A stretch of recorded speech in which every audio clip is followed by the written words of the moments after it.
ভিতরটা দেখুন শুধু একবার, কত সুন্দর, একেবারে নারকেল আর গুড়ের পুরে ঠাসা।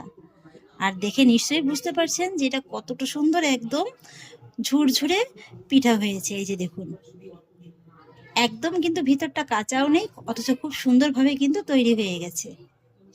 নমস্কার বন্ধুরা, অনুভার রান্নাঘরে সবাইকে স্বাগত জানাচ্ছি। আমার আজকের রেসিপি নরম তুলতুলে গরম গরম ভাপা পিঠা। এরকম ভরা শীতে যদি একবারও এইভাবে গরম গরম ভাপা পিঠা না খাওয়া হয়ে থাকে, তাহলে যেন পুরো শীতটাই একদম মিস হয়ে যাবে। আর সেই জন্য দেখুন বন্ধুরা, এখানে আমি বড় একটা বাটির ভিতরে নিয়ে নিয়েছি মেজারমেন্ট একটা কাপ মেপে 3 কাপ আতপ চালের গুঁড়ো। এখানে আমি ঘরে তৈরি করা আতপ চালের গুঁড়োটা নিয়েছি, আপনারা চাইলে কিন্তু শুকনো চালের গুঁড়োটাও নিতে পারেন। আর এবার আমি চালের গুঁড়োর ভিতরে অ্যাড করব স্বাদ অনুযায়ী লবণ। তারপরে লবণটাকে চালের গুঁড়োর সঙ্গে খুব ভালোভাবে মিশিয়ে নেব। বন্ধুরা, আজকে আমি একদম খুবই সহজ পদ্ধতিতে আপনাদের এই ভাপা পিঠাটা তৈরি করে দেখাবো। একবার যেই দেখবে না কেন সেই কিন্তু খুব সহজেই তৈরি করতে পারবেন। অনেকেই এই ভাপা পিঠাটা তৈরি করতে পারেন, তবে কিছু কিছু কারো ক্ষেত্রে কি হয়, এই যে ভাপা পিঠাটা তৈরি করার পরে কিছুক্ষণ রাখার পরে না হয় শক্ত হয়ে যায়, আর না হয় তৈরি করতে গেলে ভেঙে যায়। সেই সমস্ত রকমের ভুলের টিপস সহ আপনাদের সঙ্গে আজকের আমি এই রেসিপিটি শেয়ার করছি। আশা করছি আপনাদের খুবই ভালো লাগবে। লবণটাকে দেখুন আমি খুব ভালোভাবে মিশিয়ে নিয়েছি। আর এবার এই চালের গুঁড়োর ভিতরে আমি অ্যাড করব নর্মাল জল। এইভাবে অল্প অল্প করে দেব, আর তারপরে চালের গুঁড়োর সঙ্গে খুব ভালোভাবে মেখে নেব। এখানে যদি আপনারা কেনা চালের গুঁড়োটা ব্যবহার করেন, সেক্ষেত্রে কিন্তু জলের পরিমাণটা একটু বেশি লাগবে, সেইটা বুঝেই কিন্তু আপনারা জলটাকে অ্যাড করবেন। তবে একবারে কিন্তু খুব বেশি জল দিয়ে মাখাতে যাবেন না, তাহলে কিন্তু এটা আবার প্রয়োজনের তুলনায় বেশি নরম হয়ে যাবে। এইভাবে কিন্তু অবশ্যই অল্প অল্প করে জল দিয়ে চালের গুঁড়োটাকে খুব ভালোভাবে মেখে নিতে হবে। তবে হ্যাঁ, আর একটা কথা বলে রাখি, আপনারা যদি মোটা দানার ভাপা পিঠাটা খেতে পছন্দ করেন, সেক্ষেত্রে কিন্তু জলের পরিমাণটা একটু বেশি লাগবে। আর যদি চিকন দানার ভাপা পিঠাটা খেতে পছন্দ করেন, সেক্ষেত্রে কিন্তু জলের পরিমাণটা একটু কম লাগবে। অল্প অল্প করে জল দিয়ে আমি চালের গুঁড়োটাকে খুব ভালোভাবে মেখে নিয়েছি। আর বন্ধুরা, আমি আজকের এই পিঠাটা একটু মোটা দানার করব, তাই কিন্তু জলের ভাগটা একটু বেশি দিয়েছি।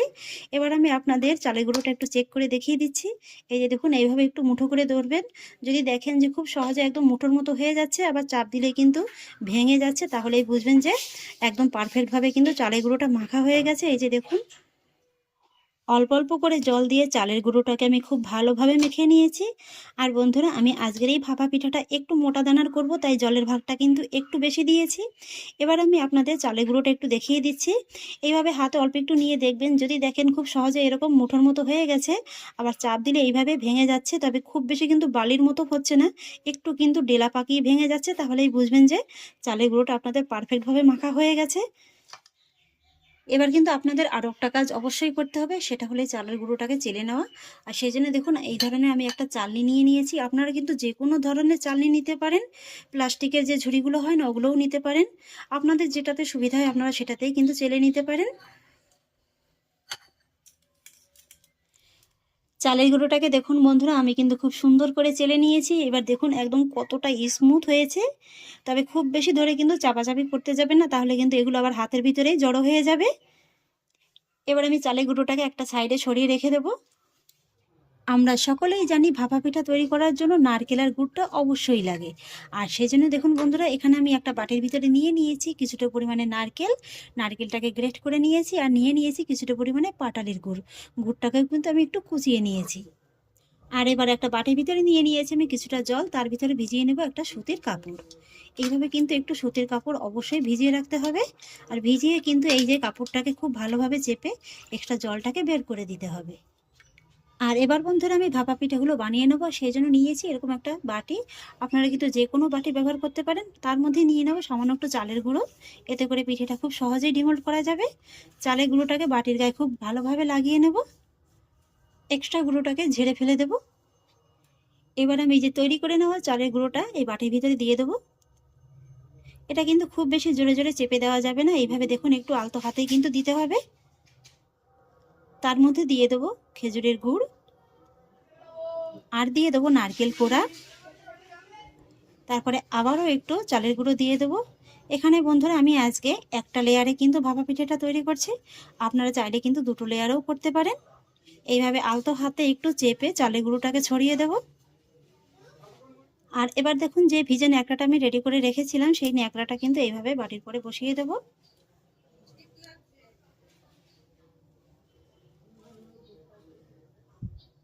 আর তারপর দেখুন ভাপা পিঠেগুলো বানানোর জন্য আমি একটা হাঁড়ির ভিতরে নিয়ে নিয়েছি অর্ধেকটা পরিমাণে জল।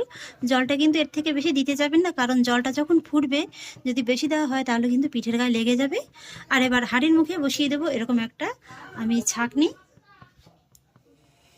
তারপরে এই ভাপা পিঠাটা এই ছাঁকনির পরে এইভাবে বসিয়ে দেবো। আপনাদের হাতের কাছে যদি এই ধরনের ছাঁকনি না থাকে সেক্ষেত্রে কিন্তু আপনারা সুতির কাপড়ও হাঁড়ির মুখে বেঁধে নিতে পারেন, আবার মশারির যে নেটগুলো হয় না সেগুলোও কিন্তু বেঁধে নিতে পারেন। এবার আমি আলতো হাতে একটু টোকা দিয়ে দেব।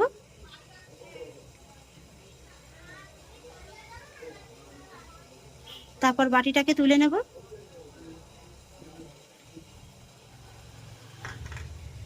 তারপর এই যে খুব সাবধানে কিন্তু এই যে ন্যাকড়াটাকে আবার এই যে পিঠার উপরে দিয়ে দিতে হবে। খুব বেশি জোরে জোরে চাপতে যাবে না, তাহলে কিন্তু আবার ভেঙে যাবে। তারপর এইরকম একটা ঢাকনা দিয়ে কিন্তু পিঠাটাকে ঢেকে দিতে হবে। ঢাকনার মুখে যদি কোনো ছিদ্র থাকে অবশ্যই কিন্তু আটকে দিতে হবে।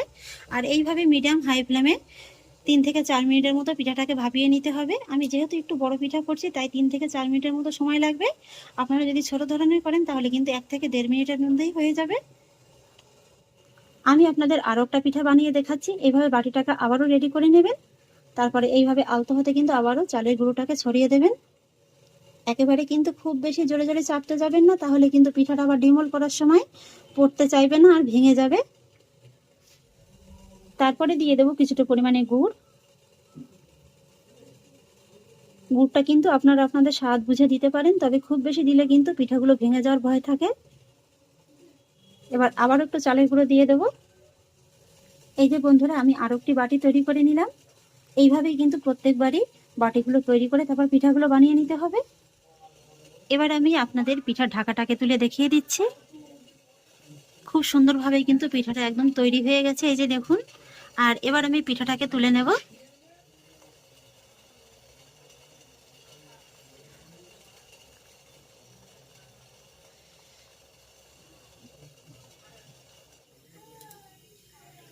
একই রকম ভাবে আরো একটা পিঠার বাটি বসিয়ে দেব।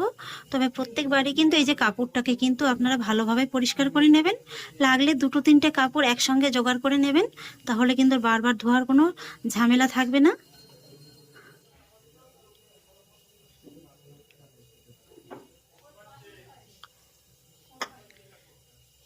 এই পিঠাটা দেখুন খুব সুন্দরভাবে কিন্তু আমি বসিয়ে দিলাম। আবারও কিন্তু এই কাপড়টাকে এইভাবে আলতো হাতে এর উপরে দিয়ে দিতে হবে।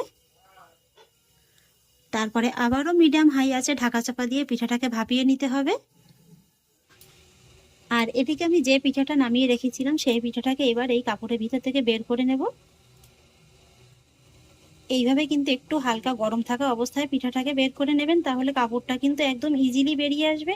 এই যে দেখুন বন্ধুরা, আমার একটা পিঠা কিন্তু তৈরি করা হয়ে গেছে।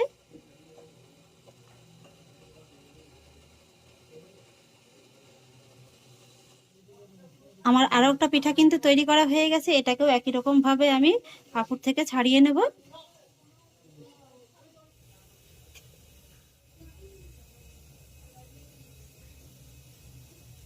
একই রকম ভাবে আরো একটি পিঠা আমি বসিয়ে দিলাম, এটাকেও কিন্তু একই রকম ভাবে ভাপিয়ে নেব।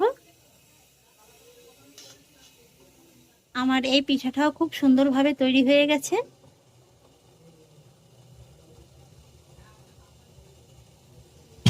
এই যে বন্ধুরা, এক এক করে কিন্তু আমি 3-4টির মতো পিঠা তৈরি করে নিলাম, আর এইভাবেই বাকি পিঠাগুলোকে তৈরি করে নেব।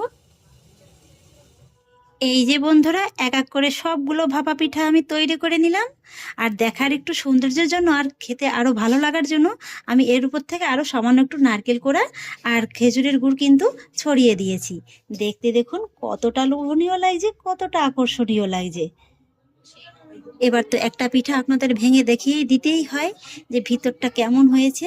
তবে তার আগে দেখিয়ে দিচ্ছি, এই যে দেখুন পিঠাগুলো কিন্তু তৈরি করেছি বেশ অনেকক্ষণ। এখন কিন্তু পিঠাগুলো একদম ঠান্ডা হয়ে গেছে।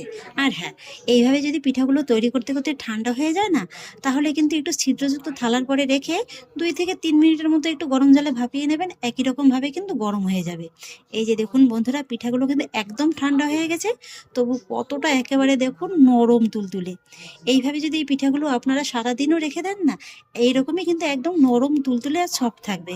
এই যে দেখুন, দেখে নিশ্চয়ই বুঝতে পারছেন। পিঠাটা একটু কেটে দেখিয়ে দিচ্ছি।